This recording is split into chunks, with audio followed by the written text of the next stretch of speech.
Your voice, your vote, and the end of Sharpie-gate in Arizona courts. The final lawsuit claiming Sharpies posed a problem and led some votes not to be counted in Maricopa County dismissed by the judge. That final hearing happening as the Maricopa County Board of Supervisors prepares to finalize the election results.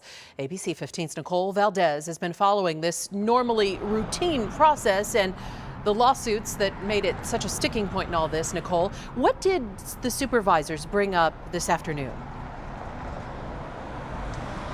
Well, Katie, still no decision tonight, and that's because you can tell they're really taking their time, not rushing this, knowing how many questions there have been and how contentious this process has been. And we've actually heard supervisors ask election officials here a lot of questions, ranging from the tabulation machines, the kind of vote processes used, vote centers, Sharpies, the audits, the whole nine. And I will say this, I've been listening since it started, and we've heard these supervisors actually interject a couple different times, reminding people at home this is important information, even defending the process themselves. It does sound like they're leaning towards certifying based on the conversation that we've been hearing. But we do want to mention here, we've talked about other counties who have not done so yet, including Mojave County. And there is a provision, according to Elections Procedure Manual, that determines what is and what is not acceptable in terms of why they would not want to certify votes. And generalized fears about the elections process is not one of them, whether that be state or nationwide. And I actually spoke to the elections director, former elections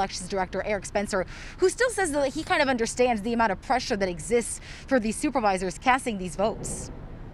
But when the stakes are so high and when there is so much controversy both within the state and outside the state, I can understand from a political perspective a county supervisor balking on placing his or her signature on a document that in one interpretation unequivocally blesses off on that election as being perfect. So, Nicole, even in this very controversial election, counties have to approve the canvass in time. What options would there be if that then doesn't happen here?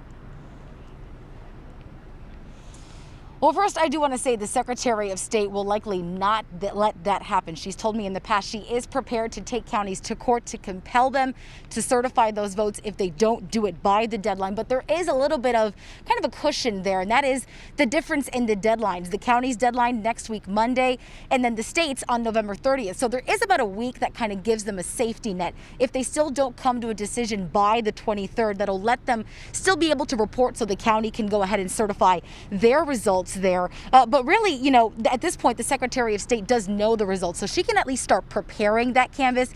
Does, however, as you mentioned, have to wait by law for every county to submit their certification before she can truly sign off on it. For now, we're live in downtown Phoenix tonight. I'm Nicole Valdez, ABC 15, Arizona.